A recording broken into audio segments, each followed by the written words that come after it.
Like many people, we wanted to know what on earth the women in Dominula are doing.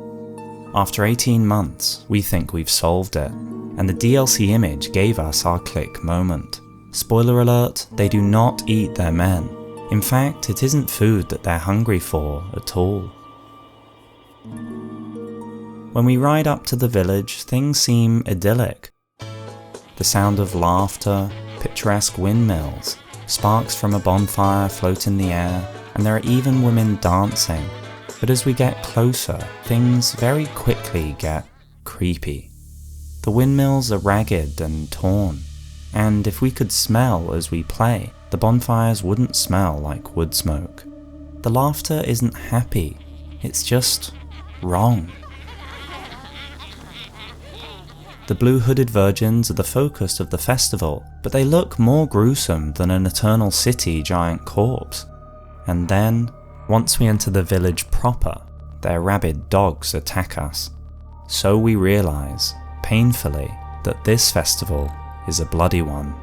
These women wear many colours, dance madly, have rabid canines ready to defend them, worship a serial killer, and don't seem to care about any other men. Disturb their trance, and their eyes light up in a bloody rage. They will stop the fun and kill the uninvited guest. But being killed in Elden Ring is to be expected. These women get much creepier. The weapons they wield are made from human bones. They lick these weapons after they have cut their enemies down, and the festival bonfires are piled high with the bodies of their men. A ghost tells us their fate. Killed, skinned, and thrown on the fire. Dominula means little mistress, and these women are definitely the boss. Looking at the evidence, it's tempting to call them man-eaters, but they are not man-eaters in the literal sense. So what made these ladies go bad? These women once brought in the harvest. Their repurposed weapons, sickles, are for wheat, not human flesh.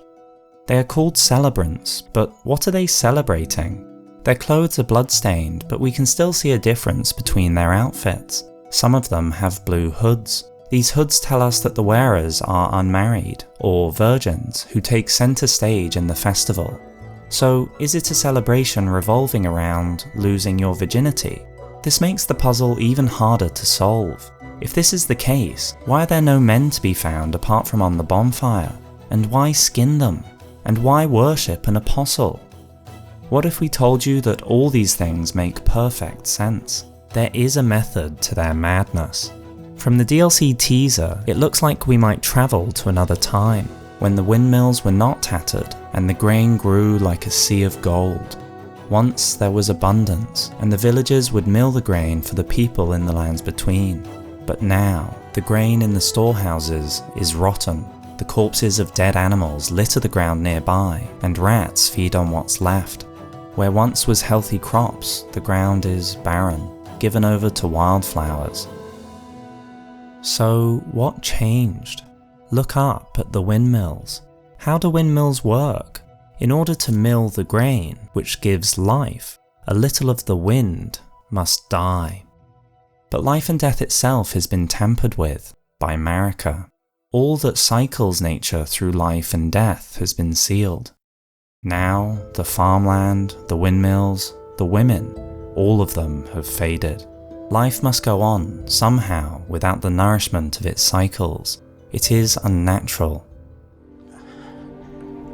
I feel thin, sort of stretched, like butter scraped over too much bread. So, the women have had enough, and are turning back to the old ways. This is why they lick the blood off their blades. Blood is in birth and death. It is a cycle of life. Blood is power. Their weapons grant trace amounts of runes upon landing attacks, just as they take life. And they wear many colours, turning away from the ruling one true god to the many pagan gods of the past. And so they worship the apostle of the glow-eyed queen, the deliverer of death, which in turn gives the nourishment for new life. It's vitality that they crave, for without true death it has been robbed from them. Look at the women's faces. They may be virgins, but they are no longer the young maids they once were. Kite Tails noticed that the nearby robe of a dead noble is a much brighter blue than the stunning blue of the maiden's hood. How faded their hoods are. They must have been craving that this festival reach its climax for many, many years. And now we can understand the women of Dominula. Because when Marika sealed death, all the parts of the cycles of death were affected. Look at the flowers they decorate the crucifix with. Life from death. The crucifix has been turned into a maypole. And on that bed there was a girl, and on that girl there was a man, and from that man there was a seed, and from that seed there was a boy, and from that boy there was a man, and for that man there was a grave, and from that grave there grew a tree.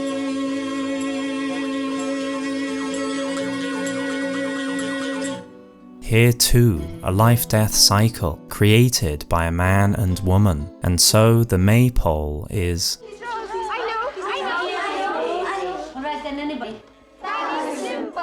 the phallic symbol. The Dominula women are trying to add life to their new phallic symbol, which leads us to the skinning and burning of their men. These virgins are old because the men, just like the worn windmills, have no power. It has been sealed. As the original turtleneck meat item says, turtle meat is said to boost virility, but none in the lands between seem to have much appetite for it these days. In the lands between, the urge to reproduce has waned long ago.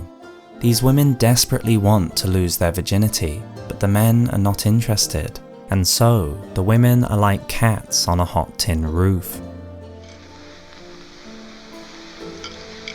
I was conscious of it.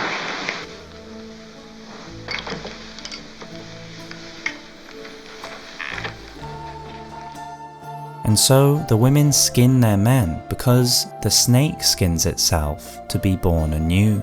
A snake leaves its old faded self behind to emerge bright and vital once more. This is the apostles' system of renewal. The women in their desperation have turned to this snake method. But they didn't stop there. They turned to fire too. In Elden Ring, fire melts down and reforges anew. They are trying to reforge their men as bright and strong once more. And what do we see if we leave the ghost, a shadow of a man, cowering and afraid to ride by the human bonfire?